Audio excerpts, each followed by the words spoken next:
Jennifer from my-colorado-kitchen.com.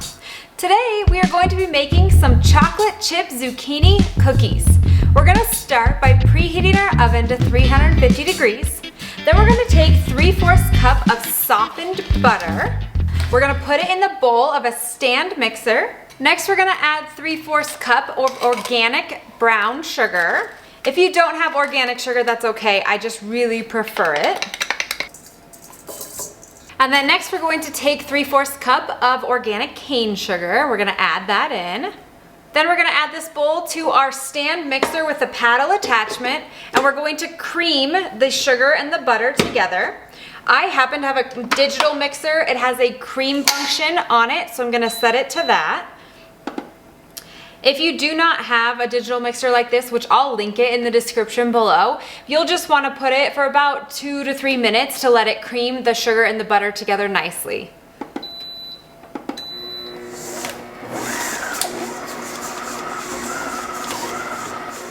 And once that has been successfully creamed together, we're going to go ahead and grate our zucchini. We want to finely grate the zucchini. In order to do that, I really love to use this grater. It is a cheese grater as well as any other grater you want it to be for.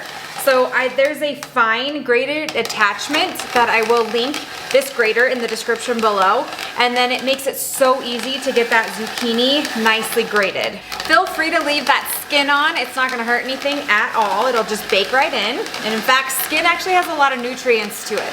So definitely leave that in. And once we have that grated, we're just going to add 2 cups into our mixing bowl. If you guys love real ingredient recipes for everyday cooking, then make sure you hit that subscribe button. I post new recipes each week. Next, we're gonna add in 2 eggs and then a teaspoon of vanilla.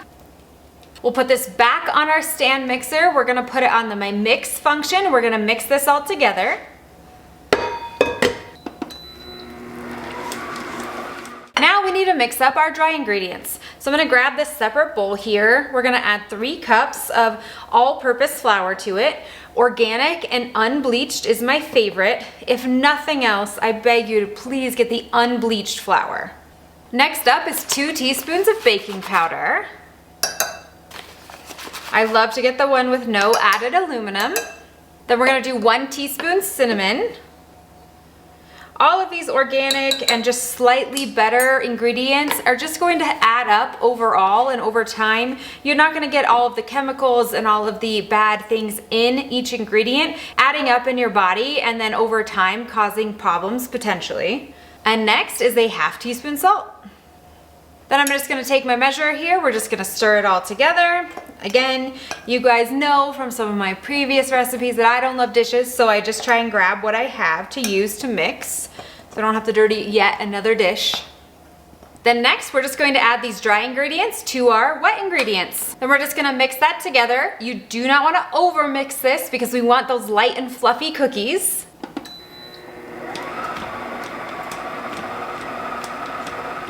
And then lastly on our mix-in list is chocolate chips. Now I know I talk a lot about using healthier, better ingredients.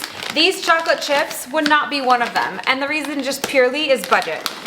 Really good, organic, with very little ingredient chocolate chips are very expensive, and so I have to cut somewhere. We don't use a ton of chocolate chips, so this just happens to be that place. And that's okay.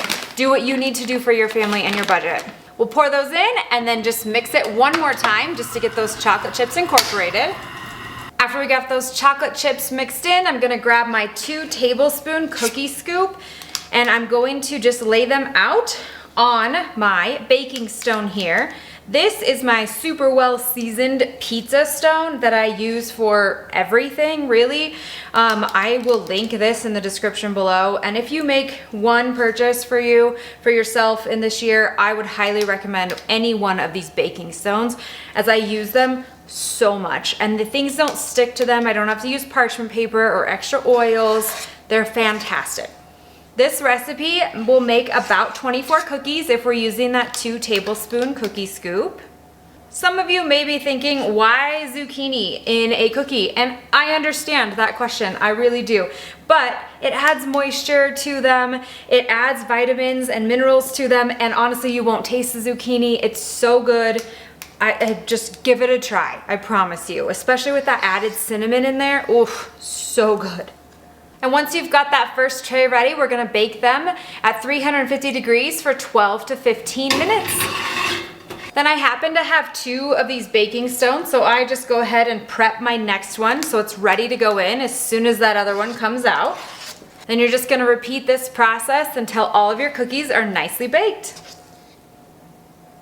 And once that timer is done, we'll pull that first batch out of the oven. We'll put in our second tray and we will bake until they are all done. We're gonna let these sit on the tray for about 5 minutes. After that 5 minutes is up, we're gonna transfer them to a piece of parchment paper or a cooling rack, whatever you prefer. And then you'll just repeat until all of those cookies are on your cooling rack. Thank you guys so much for making some chocolate chip zucchini cookies with me. I hope you guys love this just as much as my family does. If you like this video, make sure you give it a thumbs up and hit that subscribe button. Also, make sure you hit that bell so that you never miss a new recipe that I post. For the full principal recipe details, those are on my website at my-colorado-kitchen.com, or I'll link them in the description below. From my kitchen to yours, happy cooking!